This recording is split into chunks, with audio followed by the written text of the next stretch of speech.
Good morning. नमस्कार class 12th accountancy. Now we are going to our next chapter fundamental of partnership.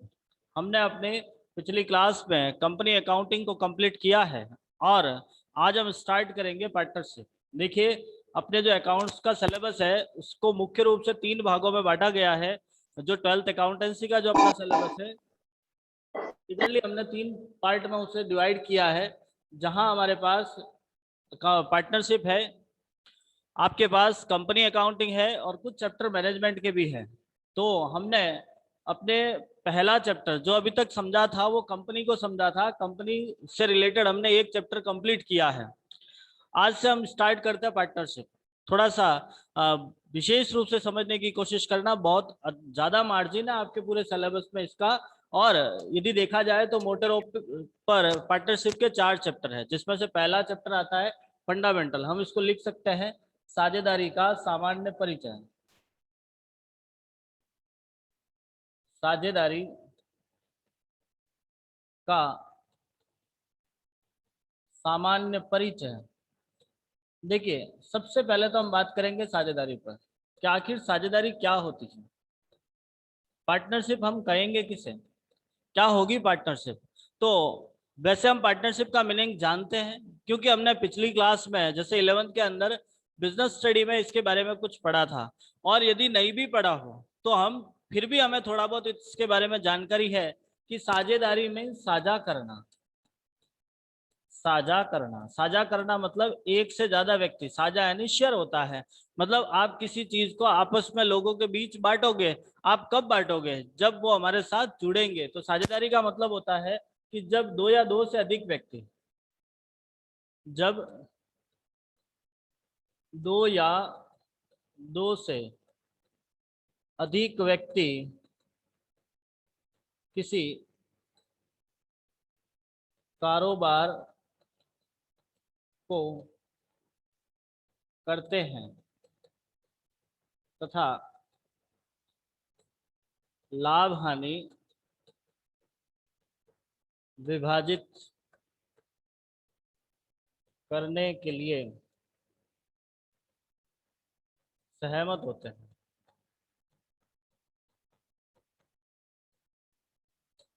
साझेदारी कहलाती है।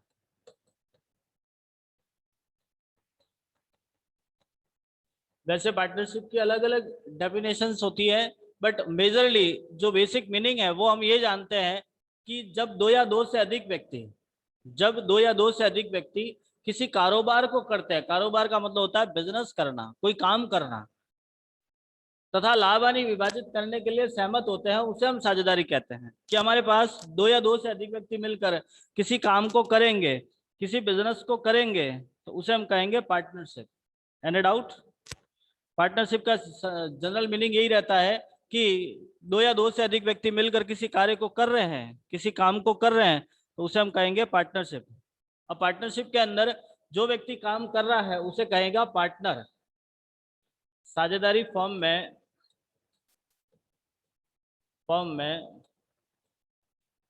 कार्य करने वाला व्यक्ति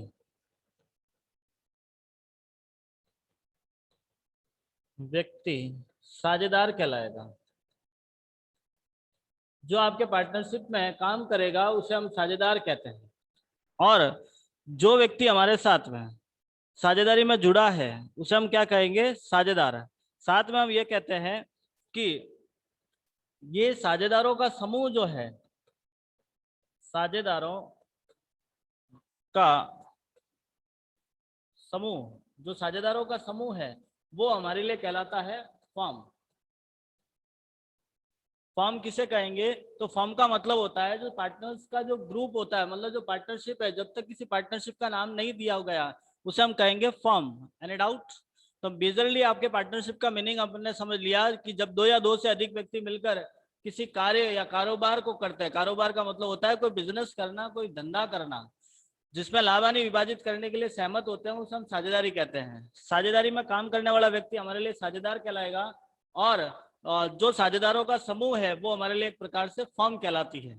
स्पेशली ध्यान रखिएगा, कुछ बेसिक थ्योरी है साझेदारी का अर्थ के बाद। अब हम समझते हैं साझेदारी की विशेषताएं।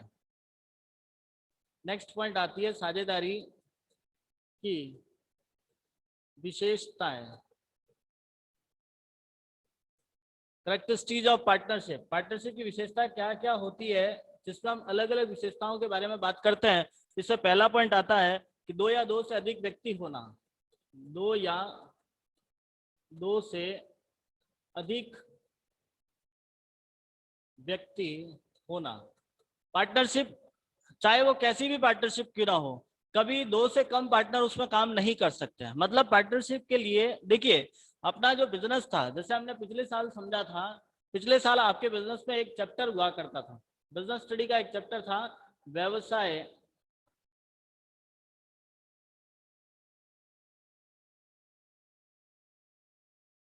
लास्ट ईयर आपने एक बिजनेस स्टडी में चैप्टर देखा था बिजनेस फॉर्म्स ऑफ बिजनेस, व्यवसाय के स्वरूप, जिसके अंतर्गत हमें दिखाया था 5 टाइप के बिजनेस थे। एकल स्वामित्व, साझेदारी, उसके बाद आपको बताया गया जॉइंट स्टॉक कंपनी, संयुक्त पूंजी कंपनी, कोऑपरेटिव सोसाइटी और हिंदू अविभाजित परिवार। उसमें से एक भाग है आपका पार्टनरशिप। तो इस पार्टनरशिप पर नियम लगते हैं। देखिए, कोई भी काम करो उसके लिए आपके सरकार के कुछ नियम होते हैं। जो सरकार के नियम लगते हैं, सरकार उसके लिए कोई नियम बनाती है, और वो जो नियम बना है उसे हम कहते हैं अधिनियम। सरकार द्वारा किसी काम को मेंटेन करने के लिए जो नियम बनाते हैं, कानून बनाते हैं, उसे कहते हैं अधिनियम। तो साझेदारी के संदर्भ में जो अधिनियम बना हुआ है, साझेदारी से रिलेटेड जो अधिनियम है, वो है आपका साझेदारी, भारतीय साझेदारी अधिनियम 1932, सॉरी, इंडियन पार्टनरशिप एक्ट 1932, जो आपके पार्टनरशिप पर एक पार्टनरशिप से रिलेटेड एक एक्ट बना हुआ है। तो पार्टनरशिप एक्ट के अंतर्गत हमारे पास मेंबर ऑफ पार्टनर्स की कुछ संख्या निर्धारित कर रखी है। तो हम विशेषताओं के अंतर्गत समझ रहे थे कि साझेदारी के अंतर्गत कम से कम 2 व्यक्ति होने आवश्यक है। मतलब हमारे पास मिनिमम 2 व्यक्ति, 2 या 2 से अधिक व्यक्ति मिलकर ही किसी पार्टनरशिप को कर सकते हैं। 2 से कम व्यक्ति पार्टनरशिप हो ही नहीं सकती है। तो यदि आपके पास मेंबर ऑफ पार्टनर की बात करें तो 2 to 50 एक क्राइटेरिया याद रखना, कम से कम 2 और ज्यादा से ज्यादा हमारी पार्टनरशिप में 50 व्यक्ति हो सकते हैं। नेक्स्ट पॉइंट आता है साझेदारों के मध्य, साझेदारों के मध्य समझौता या अनुबंध होना। देखो, जब कोई अकेला व्यक्ति काम करता है तो उसको सारे काम उसी को करने हैं, उसके लिए उसके किसी पर डिपेंड होने की आवश्यकता नहीं होती है। लेकिन जब एक से ज्यादा व्यक्ति काम करेंगे तो आपस में एक एग्रीमेंट किया जाता है कि कौन सा व्यक्ति क्या काम करेगा, कौन सा व्यक्ति कितना पैसा लाएगा, किसको कितना बेनिफिट होगा। ये सब कुछ पहले से डिसाइड करना पड़ता है, अदरवाइज आप काम कर ही नहीं पाओगे। आपको एक सही ढंग से अपना बिजनेस मेंटेन करना है, आगे जाके कोई किसी प्रकार का विवाद ना हो, उसके लिए हमें एक प्रकार से समझौता करना होता है, एग्रीमेंट तैयार करना होता है, कॉन्ट्रैक्ट बनाना होता है। उस कॉन्ट्रैक्ट के अकॉर्डिंग ही अपना बिजनेस रन हो सकता है। तो एक सेकेंड जो विशेषता थी वो ये है कि साझेदारों के मध्य एक समझौता होता है, आपस में एक एग्रीमेंट होता है। उस एग्रीमेंट के बेस पर ही जो भी काम है, एग्रीमेंट के बेस पर ही आपके जितने भी पार्टनर्स है वो अपना काम करेंगे। नेक्स्ट आगे बढ़ते हैं। तीसरी विशेषता आती है हमारे पास में लाभों का विभाजन। लाभों का विभाजन। देखिए, पार्टनरशिप फर्म में जो भी प्रॉफिट होगा वो एक निश्चित अनुपात में बांटा जाएगा। यह अनुपात आप जब भी पार्टनरशिप स्टार्ट करोगे, जैसे ही आपने पार्टनरशिप स्टार्ट करी है उस टाइम आप ये डिसाइड कर लोगे कि हम कौन से अनुपात में अपना लाभानी बांटेंगे। देखिए, सिंपल सी बात है, जब अकेला व्यक्ति काम करता है तो सारा पैसा उसी को मिलता है, अकेला करेगा सब कुछ उसी का है। लेकिन जब एक से ज्यादा व्यक्ति है तो उन्हें उस पैसे को आपस में बांटना होगा, और जब यदि आप पैसा बांट रहे हो मतलब पार्टनरशिप है। तो पार्टनरशिप की एक विशेषता है कि आपके पास जो भी प्रॉफिट होता है उसे आपको बांटना पड़ेगा। नेक्स्ट होता है व्यवसाय का होना।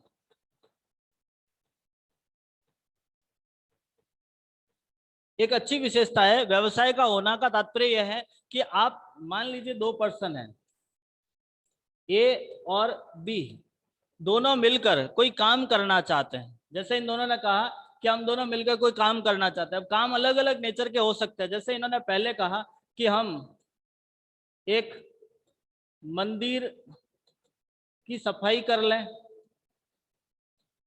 सेकंड, इन्होंने सोचा कि हम पतंग का व्यवसाय कर लें।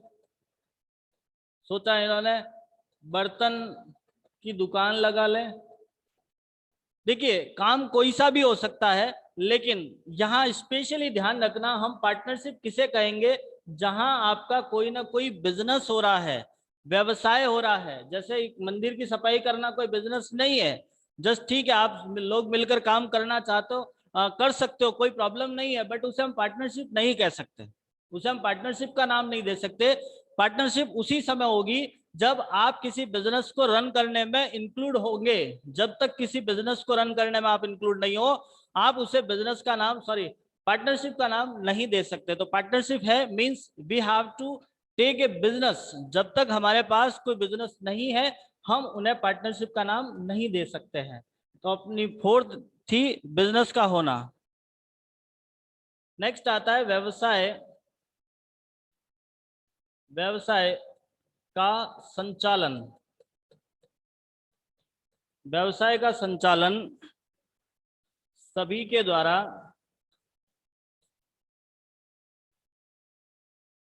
या उन सभी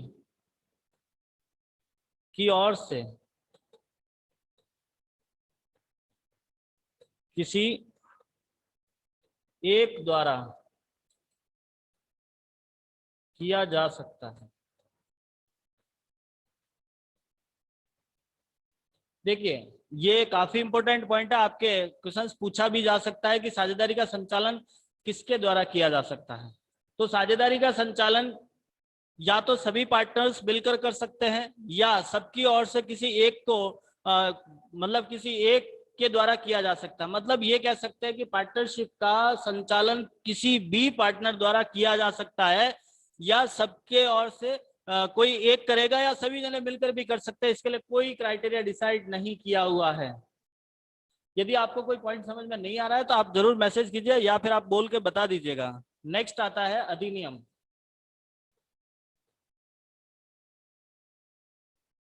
देखिए, पार्टनरशिप पर एक अधिनियम लागू होता है। जस्ट मैंने अभी 4 मिनट पहले बताया था आपको, पार्टनरशिप पर एक एक्ट लागू होता है। जैसे जिस प्रकार से कंपनी पे एक्ट लागू हुआ था, इंडियन कंपनी एक्ट 2013, ठीक इसी प्रकार से पार्टनरशिप पर भी एक एक्ट लागू होता है।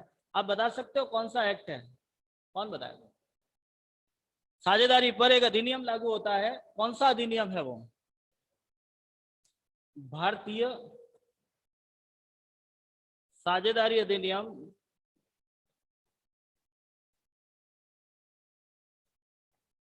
1932, 1932। वेरी नाइस, बहुत बढ़िया खुशबू सोलंकी जी, बहुत अच्छा, राइट आंसर। नेक्स्ट आगे बढ़ते हैं। आपको लिखा असीमित दायित्व, ये समझने लायक है, अच्छा पॉइंट है। असीमित दायित्व। देखिए, साझेदारी में काम करने वाले साझेदारों का दायित्व असीमित होता है। दायित्व असीमित होने का मतलब होता है कि यदि उन्हें किसी प्रकार का लॉस भी हो रहा है, तो उन्हें अपनी पर्सनल असेट्स बेचकर भी उस लॉस को पूरा करना पड़ेगा। कहने का तात्पर्य रहता है कि साझेदारी में साझेदारों का दायित्व असीमित होता है, मतलब कोई फिक्स नहीं है। जैसे पार्टनर कंपनी की बात करें, कंपनी में क्या था, एक शेयर होल्डर ने जितने शेयर खरीदे हैं, एक शेयर होल्डर जितने शेयर खरीदता है उसको उतना पैसा ही देना था। लेकिन यहाँ ऐसा नहीं है। यहाँ कंपनी या अपने बिजनेस में जितना भी पैसे की आवश्यकता है, यदि आपके पास में पैसा है, आपकी पार्टनरशिप फर्म के पास पैसा है, द बेस्ट। नहीं है तो आपको खुद अपनी पर्सनल असेट्स बेचकर भी उसको पूरा करना पड़ेगा। तो ये एक अपनी पार्टनरशिप की विशेषता होती है कि पार्टनरशिप में साझेदारों का दायित्व असीमित होता है।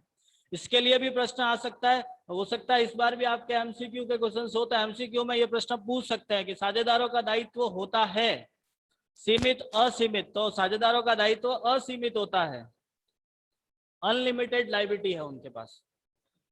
नेक्स्ट एंड लास्ट प्रश्न है, पृथक अस्तित्व नहीं है।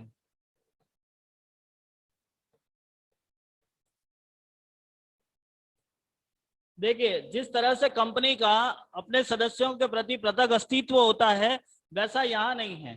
पृथक अस्तित्व का मतलब था कि जैसे आपने जैसे कंपनी कानूनन एक अपने आप में व्यक्ति मानी गई है, मतलब कंपनी अपने नाम से किसी भी अन्य व्यक्ति पर वाद प्रस्तुत कर सकती है, केस दायर कर सकती है, लेकिन पार्टनर पर्सनली नहीं कर सकते हैं। पार्टनर और पार्टनरशिप दोनों अलग अलग नहीं माने गए हैं।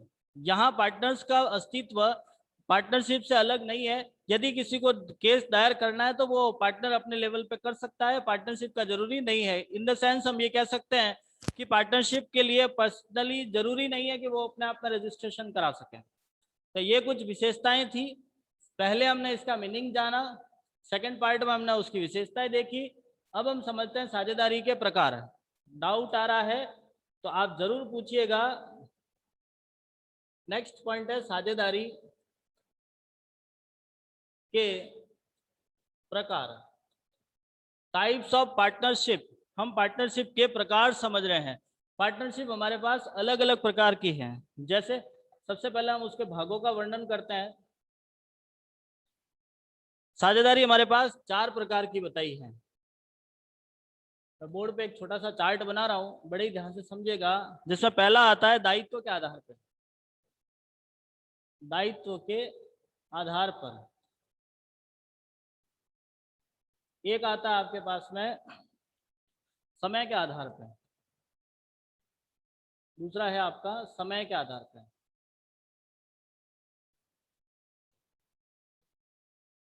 एक आता है आपके पास उद्देश्य के आधार पर।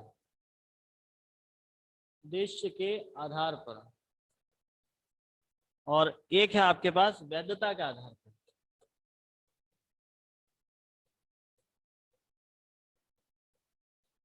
देखिए, साझेदारी के हमारे पास 4 प्रकार हैं। पहला है दायित्व के आधार पे, समय के आधार पर, उद्देश्य के आधार पर और वैधता के आधार पर। दायित्व के आधार पे 2 प्रकार हैं। दायित्व के आधार पे आपके पास 2 प्रकार हैं। पहला है आपके पास सीमित दायित्व, असीमित दायित्व। सीमित दायित्व, असीमित दायित्व।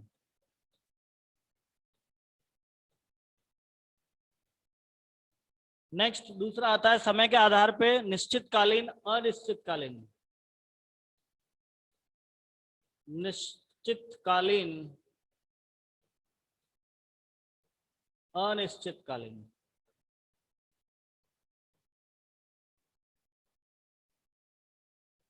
उद्देश्य के आधार पे 2 प्रकार के हैं, ऐच्छिक और विशेष। और वैधता के आधार पे 2 प्रकार के हैं, वैध और अवैध। चलिए अब हम इन सब का मीनिंग समझने की कोशिश करते हैं। सबसे पहले बात करते हैं दायित्व के आधार पे। दायित्व के आधार पे साझेदारी हमारे पास 2 प्रकार की है। पहली है आपकी सीमित दायित्व, दूसरी असीमित दायित्व। देखिए, अभी हमने एक विशेषता समझी थी कि साझेदारों का दायित्व असीमित होता है। तो ये सीमित दायित्व कहाँ से आया भाई? जब साझेदारों का दायित्व असीमित होता है तो सीमित दायित्व कहाँ से आया? तो देखिएगा, एक कंपनी के तर्ज पर जो व्यक्ति कंपनी नहीं खोल सकता, क्योंकि कंपनी बहुत बड़े लेवल पे होती है, कंपनी के लिए आपको बहुत ज्यादा पैसा इन्वेस्ट करना पड़ता है। और जब कोई पर्सन कंपनी नहीं खोल पाता है तो उसके लिए एक दूसरा अल्टरनेटिव व्यवस्था कर रखी है, वो होती है LLP, limited liability partnership. Company जैसा ही होता है, सेम कंपनी है, लेकिन उसके अंदर कुछ विशेषता पार्टनरशिप की आती है। इसके लिए अलग से एक अधिनियम बना, अलग से एक सिस्टम तैयार कर लिया, अलग से ही फॉर्म तैयार कर लिया। तो जो पार्टनरशिप होती है, याद रखिएगा, जो पार्टनरशिप होती है वो तो होती है असीमित दायित्व वाली, लेकिन पार्टनरशिप जैसा का जैसा, न तो वो साझेदारी है न कंपनी है। एक बीच का फॉर्म तैयार किया जिसके लिए अलग से अधिनियम बना, सीमित दायित्व साझेदारी। तो हम यहाँ पे दायित्व के आधार पर 2 भागों में बांटते हुए इनका मीनिंग इस तरह से समझते हैं कि जब किसी साझेदारी में साझेदारों के दायित्व सीमित होते हैं, मेरी बात बहुत ही ध्यान से सुनना, कि जब किसी साझेदारी में साझेदारों के दायित्व सीमित होते हैं उसे कहते हैं सीमित दायित्व साझेदारी। जब साझेदारों के दायित्व सीमित होते हैं तो उसे कहेंगे सीमित दायित्व साझेदारी, और जब साझेदारों के दायित्व असीमित होते हैं उसे बोलते हैं असीमित दायित्व साझेदारी। अरे डाउट? आपको दोनों समझ में आ गया? नेक्स्ट आगे बढ़ते हैं। दूसरा पॉइंट आता है हमारे पास में समय के आधार पर निश्चितकालीन और अनिश्चितकालीन। निश्चितकालीन ऐसी साझेदारी जिसका समय पूर्व निश्चित होता है, मतलब जिस समय आपने पार्टनरशिप करी उसी टाइम आपने ये डिसाइड कर लिया कि हम ये पार्टनरशिप कितने टाइम तक रखेंगे। भाई मान लीजिए आप 4 पार्टनर है, आप चारों ने ये डिसाइड कर लिया कि आफ्टर 4 ईयर हम अपने अपने अलग अलग बिजनेस कर लेंगे। तो जब किसी साझेदारी में या साझेदारी का समय पहले से निश्चित होता है उसे कहेंगे निश्चितकालीन। Any doubt? अनिश्चितकालीन जस्ट इसका उल्टा, ऐसी साझेदारी जिसके लिए पूर्व निश्चित समय नहीं होता है, अनिश्चितकालीन के लिए आपके होता है। मतलब आपने स्टार्ट कर दिया, ऐसा कोई टाइम पीरियड पहले से फिक्स नहीं किया है कि हम कब तक ये बिजनेस करेंगे, चल रहा है चल रहा है, जिस दिन आपको नहीं इच्छा होगी बंद कर लेंगे। तो बात हमारे सामने यही आती है, निश्चितकालीन ऐसे साझेदारी जिसका समय पूर्व निश्चित होता है निश्चितकालीन कहलाएगा, और अनिश्चितकालीन ऐसी साझेदारी जिसके लिए कोई समय निश्चित नहीं होगा, पहले से कोई टाइम पीरियड डिसाइड नहीं कर रखा है, उसे कहेंगे अनिश्चितकालीन। दोनों समझ में आया? बेटा जवाब दीजिएगा तो मजा आएगा। नेक्स्ट, निश्चितकालीन अनिश्चितकालीन के बाद आता है हमारे पास, वेरी नाइस, बहुत बढ़िया, उद्देश्य के आधार पर ऐच्छिक और विशेष।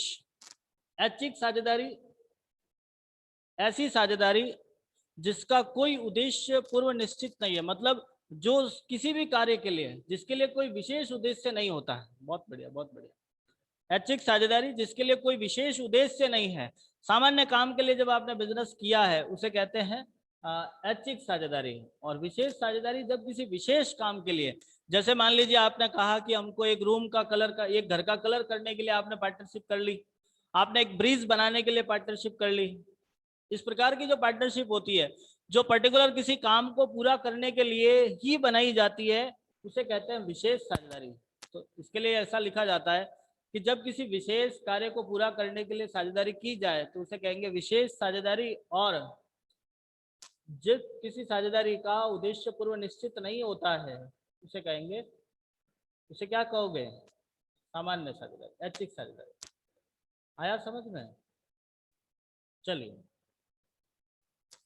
नेक्स्ट आता है वैधता के आधार पर वैध और अवैध साझेदारी। ये थोड़ा सा समझ लीजिएगा, वैध क्या है अवैध क्या है।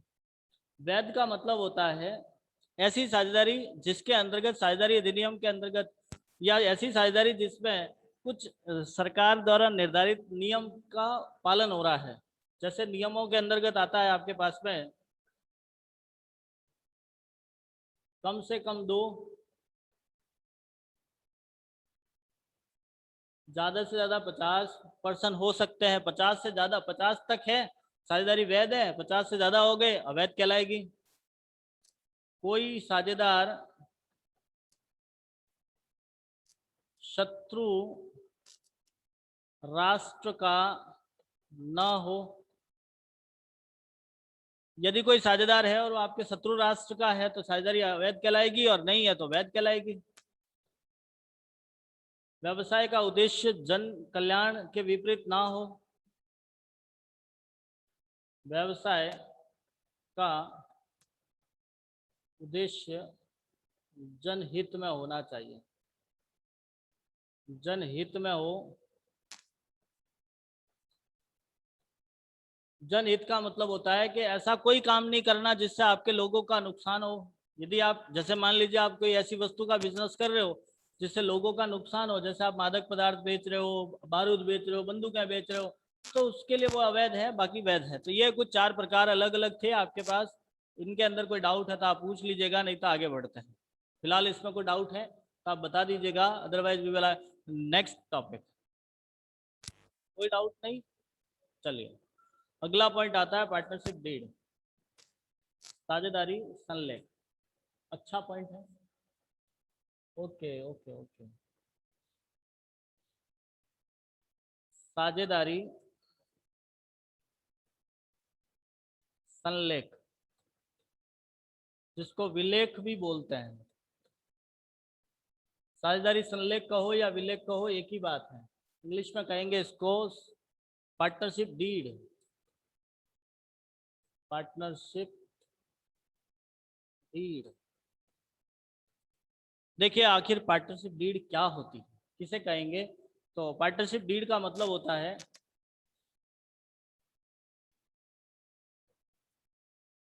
साझेदारों के मध्य लिखित समझौता, समझौता साझेदारी संलेख कहलाता है।